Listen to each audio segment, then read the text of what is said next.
సరస్వతి అంత్య పుష్కరాల సందర్భంగా జయశంకర్ భూపాల్పల్లి జిల్లా కాళేశ్వరంలోని శ్రీ కాళేశ్వర ముక్తేశ్వర స్వామివారి ఆలయాన్ని నాసిక్కు చెందిన మహామండలేశ్వర ఆచార్య సంవిధానంద సరస్వతి మహారాజ్ దర్శించుకొని ప్రత్యేక పూజలు నిర్వహించారు. ఉదయం సరస్వతి నదిలో పుణ్యస్నానం ఆచరించిన అనంతరం ఆలయానికి చేరుకున్న మహారాజుకు అర్చకులు వేద మంత్రోచ్చరణాల మధ్య సాంప్రదాయబద్ధంగా పూర్ణకుంభ స్వాగతం పలికారు. అనంతరం స్వామివారికి ప్రత్యేక అభిషేకాలు అర్చనలు నిర్వహించి ప్రత్యేక దర్శనం చేసుకున్నారు. అలాగే పార్వతీదేవి ఆలయంలో ప్రత్యేక పూజలు నిర్వహించి అమ్మవారిని దర్శించుకున్నారు.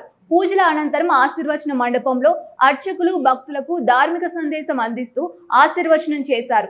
అనంతరం ఆలయ తరపున స్వామివారి శేష వస్త్రాలను మహారాజుకు అందజేశారు. ఈ కార్యక్రమంలో ఆలయ chairman Mohan Sharma, RJC Ramakrishna, EO Mahesh, ఆలయ అధికారులు, వేద పండితులు, భక్తులు పెద్ద సంఖ్యలో పాల్గొన్నారు.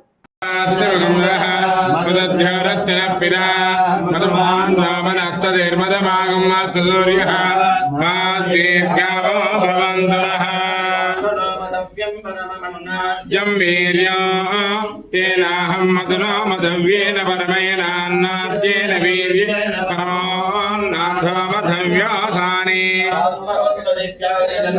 स्वादरेन्द्र